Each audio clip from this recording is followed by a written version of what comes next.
Hello everyone, श्रेष्ठ Hindi classes में आप सबका स्वागत है। आज हम पढ़ेंगे +3 फर्स्ट सेमेस्टर AC हिंदी का तीसरा अध्याय। तीसरे अध्याय में आपका है टिप्पण या टिप्पणी, जिसको कि नोट या नोटिंग कहा जाता है।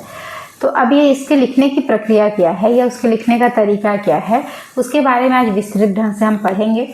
और आपका किसी भी तरह का कोई शंका है तो उसका भी समाधान करने की कोशिश करेंगे। देखो, टिप्पणी शब्द की व्युत्पत्ति, अर्थ और प्रकाश डालते हुए हिंदी साहित्य कोश में इसको सापण्यते पश्युते इति टिप्पणी, ये उसके लिए एक सूत्र कहा गया है। हिंदी में टिप्पण शब्द सामान्यतः अंग्रेजी के नोट के अर्थ में प्रयुक्त होता है। आपने नोट या नोटिंग या पॉइंट देके या डॉट देके किसी चीज़ को लिखा गया आप लोगों ने पढ़ा होगा, लेकिन उसको कैसे लिखा जाता है या उस नोट को लिखने की पूरी प्रक्रिया क्या है उसके बारे में हम पढ़ेंगे।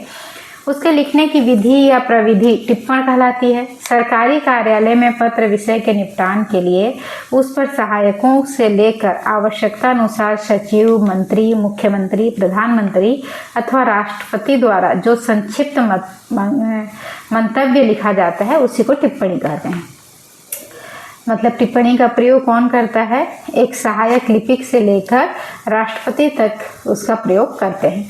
उसी संक्षिप्त मंतव्य को ही टिप्पणी कहा जाता है। टिप्पणी के संदर्भ के रूप में पूर्ववर्ती पत्रों का सार, निर्णय आदि के लिए प्रश्न या विवरण आदि सब कुछ अंकित किया जाता है। मतलब आपका किसी भी दस्तावेज को जब पूरा कर रहे हैं आप, तो उसमें जो पत्रों का सार है या फिर निर्णय आदि के प्रश्न या विवरण आदि जो कुछ भी है उन सबको अंकित करना ही आपका टिप्पणी कहलाता है। सभी प्रकार की टिप्पणी संबंधित कर्मचारी अधिकारियों द्वारा विचाराधीन मामले के कागज पर लिखी जाती है। सामान्य कोटि में आने वाली टिप्पणी लिपिक या सहायक के स्तर से शुरू की जाती है, पर अधिक महत्वपूर्ण, गोपनीय, गंभीर एवं न्यायालयीय प्रक्रिया से जुड़ी टिप्पणियां अनुभाग अधिकारी अथवा अपर सचिव के स्तर से ही आरंभ होती है। मंत्री, प्रधानमंत्री अथवा राष्ट्रपति आदि के द्वारा लिखी गई विशेष टिप्पणियां मिनट कहलाती हैं। मतलब प्रधानमंत्री, मंत्री या राष्ट्रपति जो टिप्पणियां लिखते हैं उसको कहा जाता है मिनट। टिप्पणी की परिभाषा बहुत सारे विद्वानों ने बहुत तरीके से दी है। परिभाषा याद रखना थोड़ा सा बहुत मुश्किल होता है, लेकिन फिर भी आप कोशिश करें कि टिप्पणी का जब अर्थ लिखें तो 1 या 2 विद्वान की परिभाषाओं को लिखने की चेष्टा करें। जैसे डॉक्टर महेंद्र चतुर्वेदी ने कहा है कि हर चरण में लिखकर जो सुझाव, संकेत, निर्देश आदि दिए जाते हैं अथवा जो तथ्य, सूचनाएं रखे जाते हैं उन्हें टिप्पणी कहते हैं। बहुत आसान सा परिभाषा है, आप इसको लिख सकते हैं। या डॉक्टर ओम प्रकाश जो विद्वान हैं उनका कहना है किसी भी पत्र को निपटाने के लिए उस पर लिपिक के द्वारा सचिव तक जो संक्षिप्त या विस्तृत मंतव्य लिखा जाता है उसे ही टिप्पणी कहा जाता है। तो विद्वानों की परिभाषाओं के आधार पर हम कह सकते हैं कि विचाराधीन पत्रों के निपटाने के लिए जो अभियुक्तियां लिखी जाती है उसे टिप्पणी कहते हैं। इनके जो पत्रों को निपटाने के लिए आप जो अभियुक्तियां लिखते हैं उसी को टिप्पणी कहा जाता है। टिप्पणी के प्रकार अथवा भेद। टिप्पणी कितने प्रकार के होते हैं? टिप्पणी लेखन सरकारी या गैर सरकारी कार्यालय के दैनिक कामकाज का महत्वपूर्ण अंग है। मतलब दोनों ही तरह के कार्यालय में टिप्पणी लिखी जाती है, चाहे वो सरकारी कार्यालय हो चाहे गैर सरकारी कार्यालय हो। कार्यालय के उच्चाधिकारी से लेकर उसके अधीनस्थ सहायक तक कोई टिप्पणी लिखने का काम करते हैं, पर पद के हिसाब से टिप्पणी की भाषा बदलती है। उच्चाधिकारियों द्वारा लिखी गई टिप्पणी की भाषा आदेशात्मक होता है। अच्छा, कोई उच्च अधिकारी जब अपने अधीनस्थ अधिकारी को कोई टिप्पणी लिख के देता है तो वो आदेशात्मक होता है, जबकि कोई सहायक अधिकारी जब अपने उच्च अधिकारी को कोई टिप्पणी लिख कर देता है तो वह सूचनात्मक, सुझावपरक और व्याख्यात्मक होता है। टिप्पणी की संरचना और आकृति के आधार पर विद्वानों ने इसके 5 भेद बताए हैं। अच्छा, टिप्पणी के अलग अलग प्रकार हैं, उसके भेद हैं। आपने इतना तो जाना कि टिप्पणी 2 तरह से होता है, एक आदेशात्मक होता है, एक सुझावपरक होता है। ठीक है। नेमी टिप्पणी को ही आपका आदेशात्मक टिप्पणी कहा जाता है, जो कि उच्च अधिकारियों द्वारा अपने सहायक अधिकारियों को, अधीनस्थ अधिकारियों को लिखा जाता है। इसे आदेशात्मक टिप्पणी भी कहते हैं। प्रतिदिन जिस टिप्पणी का प्रयोग कार्यालय में कामकाज के लिए किया जाता है उसे नियमित टिप्पणी कहते हैं। इसकी रूपरेखा बहुत छोटी और लघु होती है। यह टिप्पणी आदेशात्मक होने के साथ साथ व्याख्यात्मक भी होती है। नेमी टिप्पणी में कहा जाए, चर्चा करें, फाइल कर दीजिए, देख लिया आदि वाक्यांश का बहुत अधिक प्रयोग किया जाता है। क्योंकि नेमी टिप्पणी जो है आदेशात्मक है, इसलिए इसका जो भाषा होता है वो भी ऐसा रहता है जैसे आदेश दिया जा रहा हो। संपूर्ण टिप्पणी, अच्छा संपूर्ण टिप्पणी क्या है? संपूर्ण टिप्पणी को हम दूसरे भाषा में कह सकते हैं विस्तृत टिप्पणी, जिसमें कि सारी चीज़ों का विस्तार पूर्वक वर्णन किया जाए। जिस टिप्पणी में मामलों को पूर्ण रूप से उनके पूरे इतिवृत्त, प्रसंग और तर्क वितर्क के साथ रखकर कोई निर्णय या समाधान प्रस्तुत किया जाता है, उसे संपूर्ण टिप्पणी कहते हैं। इस टिप्पणी का आकार सामान्य टिप्पणी की अपेक्षा काफ़ी विस्तृत होता है। जो सामान्य टिप्पणी होता है उसके आधार पर जो संपूर्ण टिप्पणी है या जो विस्तृत टिप्पणी है वो काफ़ी विस्तृत होता है। अब है सामान्य टिप्पणी। जब किसी कार्यालय के कोई पत्र पहली बार प्रवेश करता है तो उसके स्वागतार्थ जो टिप्पणी कार्य निष्पादन के संदर्भ में उस पर की जाती है उसे सामान्य टिप्पणी कहते हैं।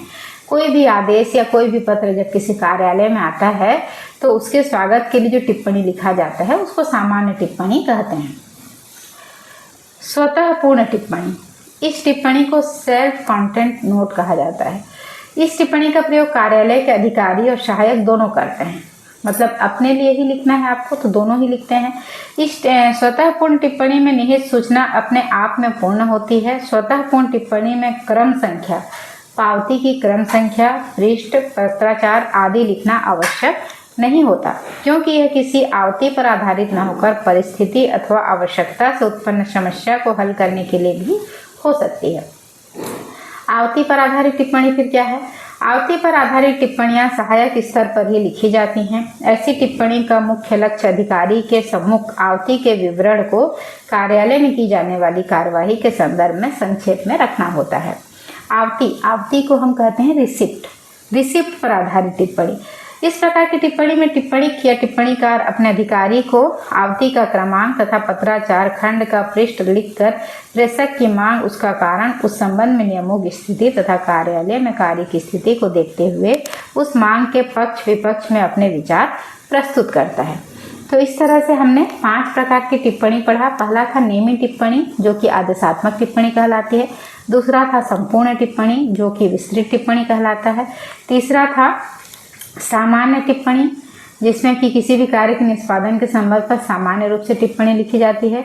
स्वतः पूर्ण टिप्पणी सेल्फ कंटेंट नोट जिसको कहा गया था वो हमने पढ़ा।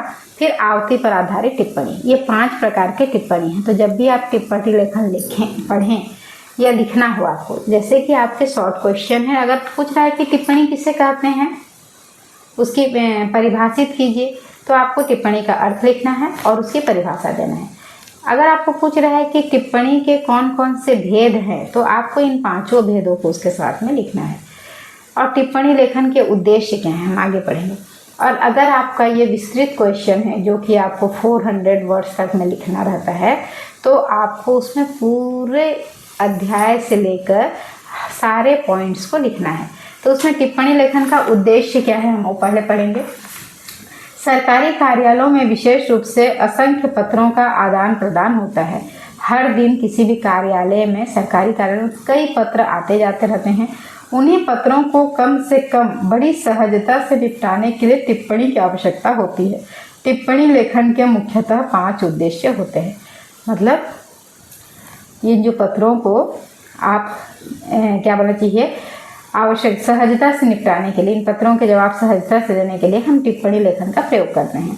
कार्यालय में विचाराधीन विषय, कार्य, पत्रादि संबंधी मामलात को हल करना, उन्हें सहजता से निपटाना, सभी तथ्यों को स्पष्ट रूप में तथा संक्षेप में अधिकारी के सम्मुख प्रस्तुत करना, और अगर किसी मामले में दृष्टांत तथा विशिष्ट निर्णय उपलब्ध हो तो उसकी ओर संकेत करना। ये क्या है, टिप्पणी लेखन के उद्देश्य हैं। फिर है आपका पूरे पत्र को विस्तृत तथ्यों को सूत्र शैली में समझना, मतलब सूत्रात्मक शैली में उसको लिखकर पूरे पत्र को विस्तृत रूप को बहुत ही संक्षेप में उसको समझने का तरीका। आवश्यक विषय अथवा पत्र व्यवहार पर अपने विचारों को स्पष्ट करना।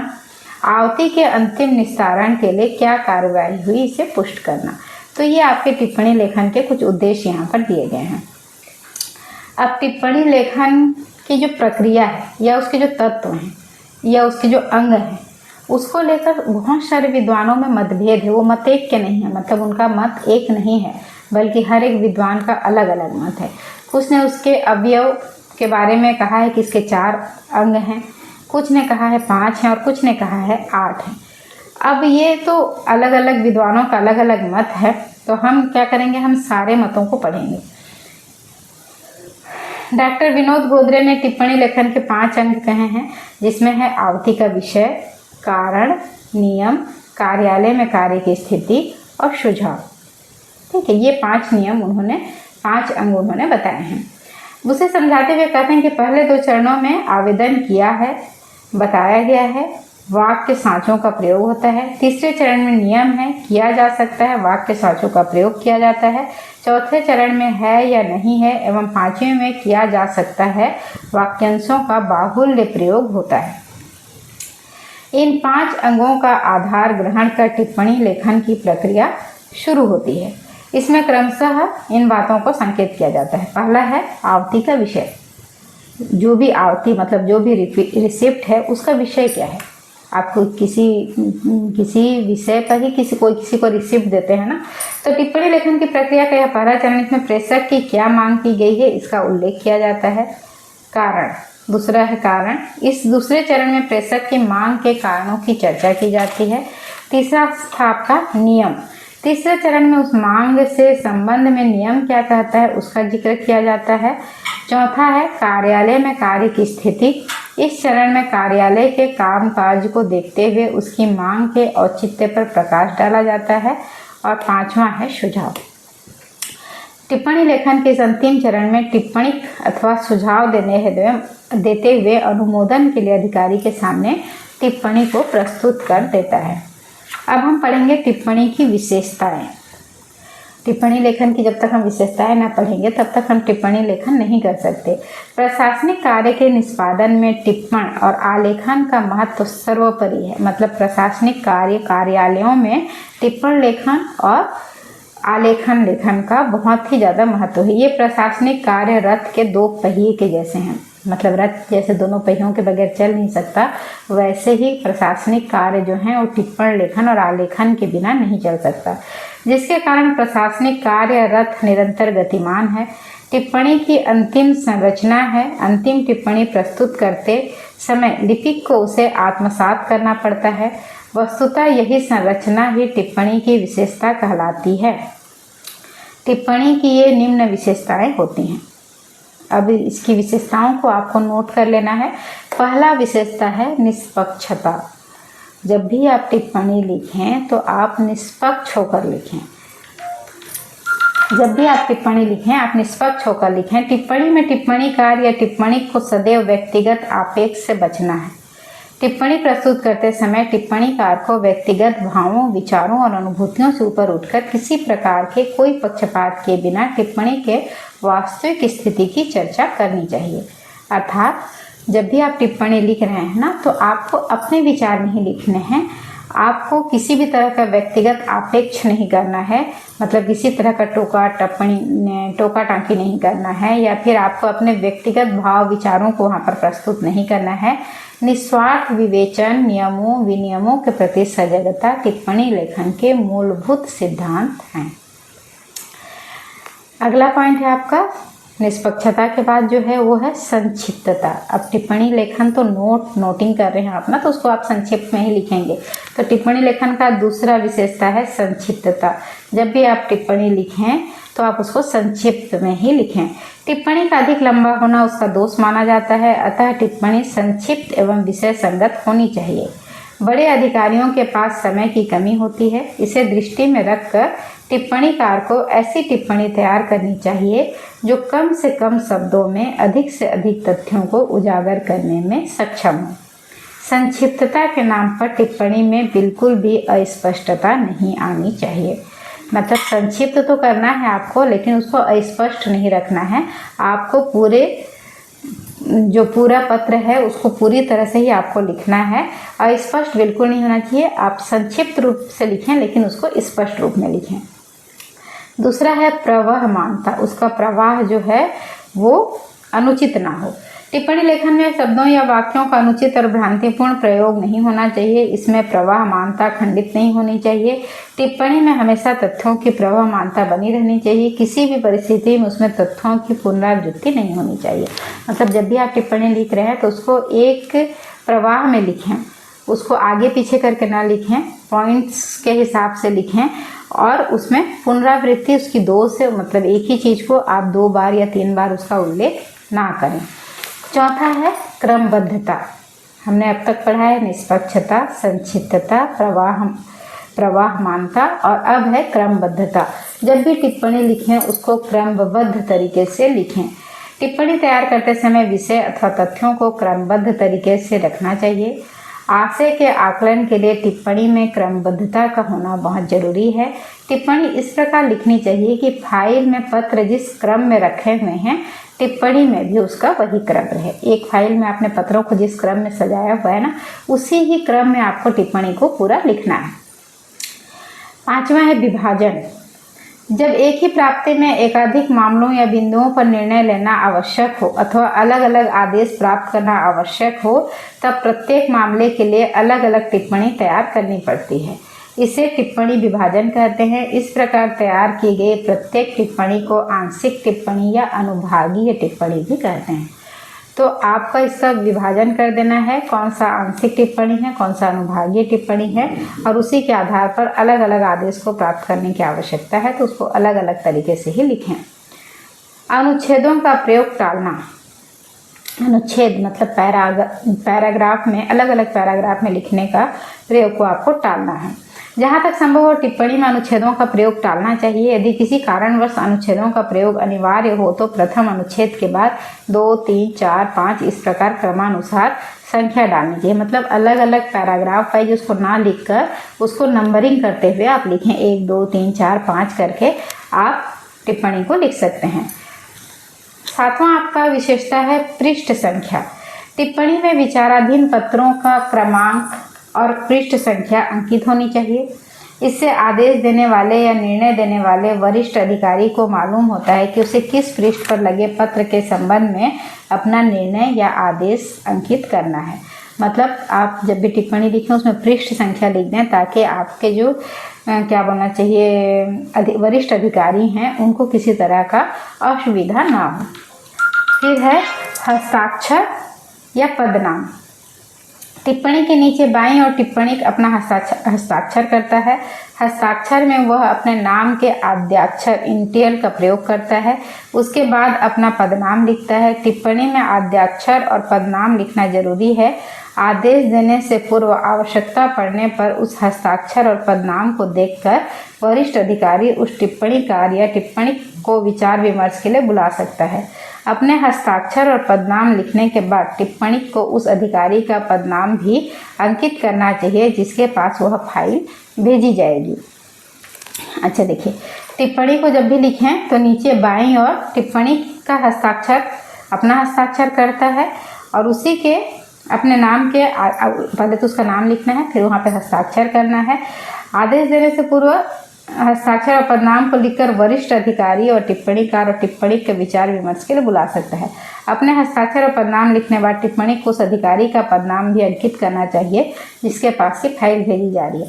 मतलब पूरी टिप्पणी लिखने के बाद बाईं और आप अपना पद, अपना नाम, अपना हस्ताक्षर लिखें और अपने वरिष्ठ अधिकारी का नाम और पदनाम भी लिखें ताकि उनको जब फाइल भेजें तो वो उसके नीचे वो हस्ताक्षर कर सकें और उन्हें यह भी पता चले कि टिप्पणी लिखा किसने है। आपने लिखा है तो उनको किसी भी तरह की जानकारी चाहिए होगा तो वो आपको बुला पाएँ। भाषा बहुत आवश्यक अंग है इसका कि टिप्पणी की भाषा कैसे होनी चाहिए। टिप्पणी की भाषा सरल, सहज और स्पष्ट होनी चाहिए ताकि पढ़ने वाले को आसानी से समझ में आ जाए। उसमें अलंकृत, सांकेतिक, मुहावरेदार और लोकोक्तिपूर्ण भाषा का प्रयोग सर्वथा वर्जित है। ऐसी भाषा का प्रयोग न करें कि पढ़ने वाले को समझ में नहीं आए। तो आपको क्या करना है, सरल, सहज और स्पष्ट भाषा का प्रयोग करना है। उसकी भाषा एकार्थक होनी चाहिए ताकि किसी प्रकार की कोई भ्रांति उत्पन्न ना हो। उसकी जो भाषा है वो एक ही अर्थ में होनी चाहिए ताकि किसी तरह का कोई संदेह उत्पन्न ना हो। टिप्पणी लेखन में अनावश्यक वाक्यों और वाक्यांशों से बचना चाहिए। टिप्पणी सदैव अन्य पुरुष में लिखी जानी चाहिए। ये आपको हमेशा याद रखना है कि टिप्पणी हमेशा अन्य पुरुष में ही लिखी जानी चाहिए। और 10वां नंबर का जो विशेषता है वो है शैली। टिप्पणी लेखक की शैली स्वतंत्र और विशिष्ट होती है। टिप्पणी में कोई संबोधन नहीं होता। भवदी और आपका आदि अधोलेख भी नहीं होते। टिप्पणी लिखते समय किसी भी अंग्रेजी शैली का अनुकरण नहीं करना चाहिए क्योंकि हिंदी की अपनी भाषाई शैली है। जब भी आप हिंदी में टिप्पणी लिख रहे हैं तो आपको अंग्रेजी शब्दों के प्रयोग करने से बचना है। हिंदी की अपनी भाषाई शैली है, इसमें किसी तरह का संबोधन या अंत में आपको भवदी या आपका आदि अधोलेख भी लिखने की आवश्यकता नहीं है। तो हमने क्या पढ़ा टिप्पणी की विशेषताएं, एक बार आप और एक सुन लीजिए और अगर आप नोट्स बना रहे हैं तो साथ में आप पॉइंट्स को लिख लीजिए। अगर आप एक बार पॉइंट्स आपको याद रहेंगे ना तो उस पॉइंट्स को डील करना अपने आप आपको आ जाएगा। पहला पॉइंट है आपका निष्पक्षता। टिप्पणी जब भी लिखें निष्पक्ष होकर लिखें। दूसरा है संक्षिप्तता, उसको संक्षेप में लिखना है आपको। तीसरा है प्रवहमानता। चौथा है क्रमबद्धता। पांचवा है विभाजन। छठवां है अनुच्छेदों का प्रयोग को टालना। सातवां है पृष्ठ संख्या। आठवां है हस्ताक्षर और पदनाम। नौवां है भाषा और 10वां पॉइंट है शैली। तो ये है आपके टिप्पणी लेखन की विशेषताएं। और अधिक से अधिक अच्छे तरीके से टिप्पणी लिखने के लिए आपको टिप्पणी का प्रारूप 4-5 प्रारूप के बारे में आप पढ़ें ताकि आपको वो आसानी से समझ में आ जाए कि किस तरह से टिप्पणी लिखे जाते हैं। किस तरह उसमें आपको कोई हेडिंग्स नहीं देना है, कोई शीर्षक नहीं देना है। केवल आपके टिप्पणी लिखने के अंत में उसको आपको अनुच्छेदों में नहीं लिखना है बल्कि 1, 2, 3, 4, 5 करके पॉइंट्स में आपको टिप्पणी को लिखना है। अंत में बाईं और अपना पदनाम और नाम लिखना है और दस्तखत करना है। जिस भी वरिष्ठ अधिकारी को आपको टिप्पणी भेज रहे हैं उनके पदनाम और नाम भी आपको लिखने हैं। तो यहाँ पर आपके जो टिप्पणी लेखन है उसमें किसी तरह का कोई डाउट अगर रह गया हो तो आप मैसेज करके पूछ सकते हैं। देखिए कुछ जैसे MCQ क्वेश्चन है कि टिप्पणी को अंग्रेजी में क्या कहते हैं, तो नोटिंग कहते हैं। सामान्य कोटि की टिप्पणी किस स्तर से शुरू होती है, तो लिपिक के स्तर से शुरू होती है। ठीक है, अनुभाग अधिकारी, मंत्री, प्रधानमंत्री, राष्ट्रपति सब तक जाती है, लेकिन वो स्टार्ट जो होती है ना सामान्य कोटि की टिप्पणी तो वो लिपिक से होती है। उच्चाधिकारियों द्वारा लिखी गई टिप्पणी की भाषा क्या होती है, उनकी भाषा आदेशात्मक होती है। आकृति और संरचना के आधार पर टिप्पणी के कितने भेद बताए गए हैं, तो 5 भेद बताए गए हैं। और आवृत्ति पर आधारित टिप्पणियाँ किस स्तर पर लिखी जाती है, तो सहायक स्तर पर लिखी जाती है। ठीक है, आपके इसमें भी वही वैकल्पिक प्रश्न, अति लघुत्तरी प्रश्न, लघुत्तरी प्रश्न और दीर्घमूलक प्रश्न है। अगर वैकल्पिक प्रश्न है MCQ क्वेश्चन तो आपको करेक्ट ऑप्शन पे ही करेक्ट करना है। अति लघुत्तरी है तो आपको 1 या 2 वाक्य में आंसर देना है।